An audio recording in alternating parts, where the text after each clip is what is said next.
Straight ahead on CCX News, a topsy-turvy Wall Street ride. A local financial planner makes sense of the market's wild swings. Plus, a Maple Grove medical device firm with big expansion plans. And we're that first-ring suburb opportunity that really gets a chance to be part of things kind of a little bit on the sidelines, to use a football term. Economic vibrations from the Super Bowl felt in the suburbs. CCX News starts right now. Hello and thanks for joining us. Local financial planners are keeping an eye on this wild ride on Wall Street. From a dramatic dip Monday to Tuesday's sudden surge, investors are trying to make sense of it all. So what's next? No one knows for certain, but Eric Nelson went to a local expert to try and find out. Eric? Yeah, Alex and Mike, in the past couple weeks, the market has been on a roller coaster ride that resembles Valley Fair instead of Wall Street. On January 26th, the Dow Jones Industrial Average had a record high. But on Monday, there was a 1,150-point free fall, the largest drop in 6.5 years. We asked Prosperwell financial analyst Nicole Middendorf to put this whiplash into perspective. I wasn't expecting that we were going to have 1,000 points down, but this is how it is. It's a different market from the standpoint that there's technology and things are just moving so much faster. Maybe corrections used to be months on end. Maybe now things are on weeks on end. In the past couple days, Middendorf has received a flood of calls and emails from clients, many of them wanting to invest and want to put more money in the market. Middendorf believes that no one should panic and that a fluctuating Dow is the new normal. She says don't make emotion-based decisions if you are doing long-term investing. Middendorf is also forecasting more peaks and valleys in the stock market. It's going to be a roller coaster. Put your seatbelt on and get ready. And you're just going to have, and that's where it's, maybe you have the ability to take a little bit more active role in your finances, or maybe not. But you either need to look at your allocation and see where you are and how well your money is diversified and how are you set up to handle if we're going to have that continuous volatility. Now, another tip from Middendorf is to buy low and sell high. She says now there is a chance to get some potentially great things at a low price. By the way, the Dow Jones was up 567 points today after initially falling as much as 567 points. That's a 1,000-point swing. Alex and Mike? All right, thank you very much. Well, Tuesday night is caucus night, a night that's expected to give an early read on the governor's race. So far, DFL candidates for governor hold a significant fundraising edge over their Republican counterparts. According to campaign finance reports released last week, 5 DFL candidates raised more money in 2017 than the leading Republican fundraiser, Hennepin County Commissioner Jeff Johnson of Plymouth. U.S. Representative Tim Walz and former St. Paul Mayor Chris Coleman raised the most money on the DFL side. However, the elephant in the room for Republicans is whether former Governor Tim Pawlenty will enter the race. Today, Pawlenty stepped down from his job as CEO of a lobby group representing the financial services industry. A Maple Grove medical device company will receive state grant money if it meets certain hiring and expansion goals. Caisson Interventional plans to add 50 jobs within 3 years, more than doubling its current workforce. It is also planning a 30,000 square foot expansion of its Maple Grove facility. Caisson has developed a breakthrough heart valve system. If it meets its hiring and investment goals, Caisson would receive a $360,000 grant from the state's Job Creation Fund. The hub of Super Bowl activity might have been downtown, but the economic impact sent vibrations clear out to the suburbs. There aren't any exact numbers out yet, but reporter Shannon Slatton shares how some local businesses are pleased with the Super Bowl bump. The Courtyard, Minneapolis West, opened on January 31st, so just in time for the Super Bowl. Right behind the Marriott on Wayzata Boulevard, finishing touches on a new Courtyard Marriott came at just the right time. The new hotel started taking reservations just 10 days before the Super Bowl. We go from from nothing to being sold out with all these fans coming in for the Super Bowl. So it was excitement on both the guest side and the employees. It was unbelievable. More hotel rooms on the market translated into good news for fans like Mark Stubbits. Luckily, I got the tickets the Monday before the game and luckily got the hotel. He says it took him about 15 minutes to drive, park, and get to events downtown. The host city was unbelievable. People were just so nice, friendly. Visitors like Mark who stay in the suburbs bring an economic boost along with them. We have 7 hotels in the St. Louis Park and Golden Valley area, and they were full. Many of them were full for even a couple weeks prior to the event. All of them were full from pretty much Thursday through Sunday night. Becky Bakken says the Super Bowl brought tourists to the metro at a time when the cold generally keeps people away. Locals also were out and about participating in the fun and spending money while they were at it. We're that first ring suburb opportunity that really gets a chance to be part of things kind of a little bit on the sidelines, to use a football term. Bakken says hosting such a big event like the Super Bowl puts the city and its hospitality industry in prime position for hosting more big events in the future. In St. Louis Park, Shannon Slatton, CCX News. So what's the next big event? The men's Final Four tournament will be in Minneapolis in 2019. The City of Crystal is upping the incentive for owners of commercial buildings to install fire sprinklers. A building with a sprinkler system is safer and helps save property in case of a fire, but it can be expensive to retrofit a building, running in the tens of thousands of dollars. The City Council approved a plan that would provide interest-free financing that could be paid back over 5 years. Development officials say older buildings are missing out on reinvestment when sprinkler systems are required by code. What we've been seeing in recent years is a fair amount of interest in new users in some of these older commercial buildings in Crystal. And unfortunately, because of the state building code requirement to install fire sprinklers for some of these new users, they end up kind of walking away, and we are seeing potential investment in these buildings go by the wayside because of the fire sprinkler issue.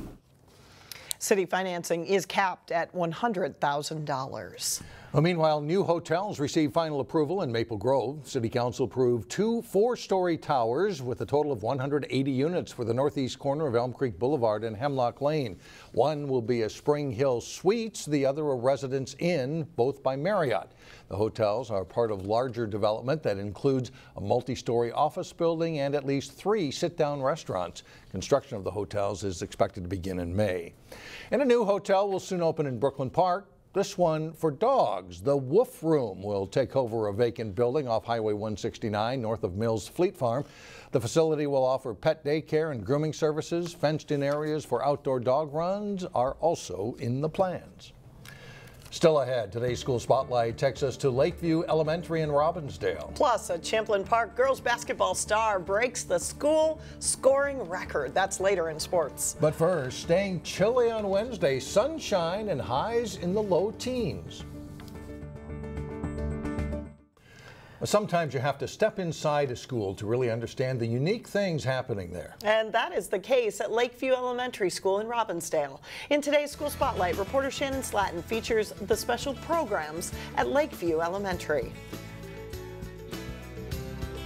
I am a peacemaker. I treat myself and others with respect. The school day begins at Lakeview Elementary with a morning routine that includes the Peacemaker Pledge. These students show us how it's done. I know peace begins with me. That is a commitment each and every day of how we look at one another and how we approach our learning and how we care for one another. Brayden. Then students launch into what's called WIN, or What I Need time. This is an opportunity to challenge students exactly where they are academically. There's a student that is at or above.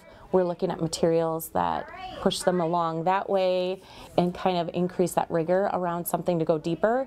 And then in terms of students that might be below or kind of behind on something, still working on developing it, this is an opportunity for additional teaching around that and additional practice. The overall approach of this Robbinsdale Elementary School is unique. It is the only International Baccalaureate or IB program in an elementary school in the district. Students are challenged to be inquisitive problem solvers, starting with the youngest of learners. It's that inquiry base in which we allow students to talk and to discuss things cooperatively to come up with responses and then continue to have those discussions as we go forward. In this 5th grade math class, students are not limited to working on paper, but are challenged to talk about their answers. They're actually developing their own understanding, and they're coming up with their own rules as they put this together. It's really going to help them. Curiosity and questions are not merely tolerated, they are welcomed and encouraged. They're learning to be inquisitive about what's going on around them, and we talk about being question askers, and you have your own experience, and other people are going to have an experience and a perspective that's different than yours. Parent Jessica Greenberg is part of an active volunteer group that comes together on Wednesday mornings to assemble communication that goes home to parents. It's an easy way for us to be able to help out teachers so they don't have to worry about this part of their day. But much of what happens at Lakeview is on technology. Smartboards are in every classroom, and students in grades 3 through 5 have Chromebooks and use those to give presentations. Having that chance to present really ups their game too, and really makes them more engaged in their learning. Part of IB learning is focusing on international cultures. Roll red, roll red. At Lakeview, all students receive instruction twice a week from a native Spanish speaker. These 1st graders are singing songs to learn Spanish vocabulary. It puts all the kids on this kind of fun, even playing field because she includes a lot of culture and dance and all the different pieces. The people at Lakeview say their school is a hidden gem that challenges students in every way. What we have here is a very unique school that educates the whole child. In Robbinsdale, Shannon Slatton, CCX News. And Lakeview is busy preparing for their next wave of learners. Kindergarten registration night is this Thursday. Still ahead, how your pet can inspire a painting. But first, spots in the state Nordic ski meet are on the line at the Section 6 Championships. John Jacobson has the details next in sports.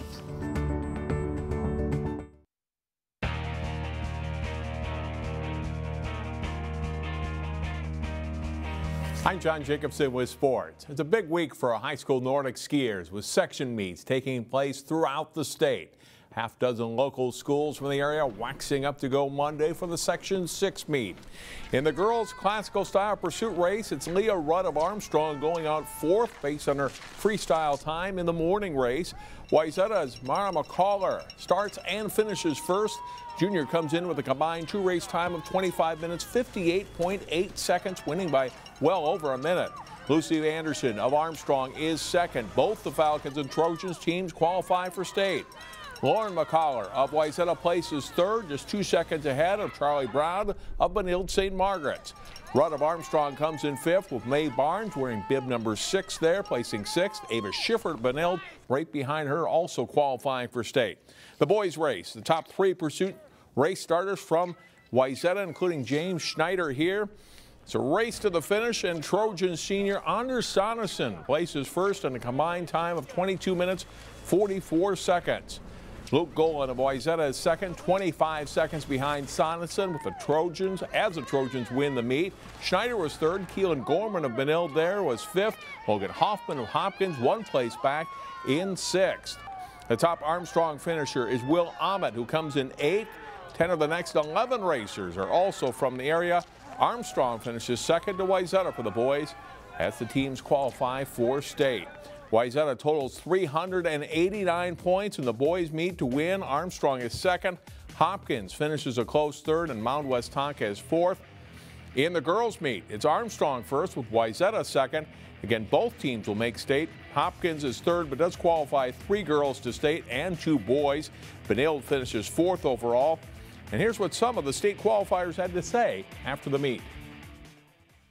I think today the course was pretty fast. The tracks were kind of icy, so it made it speedy on the downhills. So it was a good race. It was super fun. It was super fast conditions for Classic especially, and it was good skiing. It was really fun. Well, this is actually my 5th time qualifying for state, so I'm really looking forward to it, and it'll be my last high school ski race, so it's a little bittersweet. I knew our team had a pretty good chance going into it, but we did really well today. We had a nice pack up front, so we worked together. It's a great way to end my senior year. Feels really good. The Section 5 Nordic meet featuring Champlin Park, Maple Grove, Osseo, Park Center, and others is Wednesday at Theater Worth. The state meet is February 15th in Biwabik. Maple Grove had a miracle comeback to beat St. Michael Albertville in the football playoffs this fall. The schools met up in boys hockey Monday night in Maple Grove. STMA strikes on a power play. The pass comes back to Vel Poposky cutting in front. He buries it to give the Knights a 1-0 lead through one period. Late in the second period, a Crimson turnover, and Caden Sigerud sets up Blake Spetz for the one-timer. St. Michael Albertville adds one more in the third, and they win it over Maple Grove 3-0. The Champlin Park girls basketball team has had a great season, but the Rebels did lose 2 games in a row recently to Centennial and Anoka. They bounced back with quality wins over Park Center and Buffalo, and Monday, one of the Rebels' top guns took aim at a school record. Senior Erica Hicks needing 6 points to break the school's all-time record in scoring for girls basketball, and she gets started just 30 seconds in, driving for the layup and giving Champlin Park a 2-0 lead. And then just over midway through the half, Hicks lines up and drains a 17-footer to give her the new record. She breaks the scoring mark set by 2007 Rebels graduate Natalie Gigler. Hicks finishes the night with 15 points and now has 1,523 for her career. Back to the highlights. Final seconds of the first half. Hicks with a pass ahead and Maya DeBose with a layup, giving Champlin Park a 29-17 lead at halftime. Second half, the pass into the low post to Michaela Johnson, and the Rebels junior scores 2 over 8 points here. The Elks do rally and get as close as 5 points, and this floater by Lydia Hawk. But the Rebels hold the lead throughout, hitting their free throws late. Champlin Park wins 46-38 on a memorable night for Erica Hicks. I mean, I'm just speechless right now. I mean, if it wasn't for my teammates, I wouldn't be able to do it. So props to them for helping me get to this accomplishment. It's super cool. Congratulations to her. And that is all for sports. Mike and Alex, back to you. Yeah, great job. Thanks, John. Up next, an interesting way to learn how to paint. How to create a portrait of your pet when we come back. And finally, what do you get when you combine budding artists at a brewery? Well, a fun night and some good paintings. Now, Crystal resident Vanessa Mary has been overseeing the project at Wicked Wort Brewery in Robbinsdale for several months now, and she says there's always a waiting list. These are pictures of the artists who send in photos of their pets. Vanessa then outlines the pet on a canvas, and then the owners come to Wicked Wort for a painting night. It's kind of like a paint-by-numbers kit, sort of. Vanessa says painters can come in with no experience and go home with a gorgeous painting of their pet while sipping a couple of beers along the way. You can sign up by going to her company's Facebook page.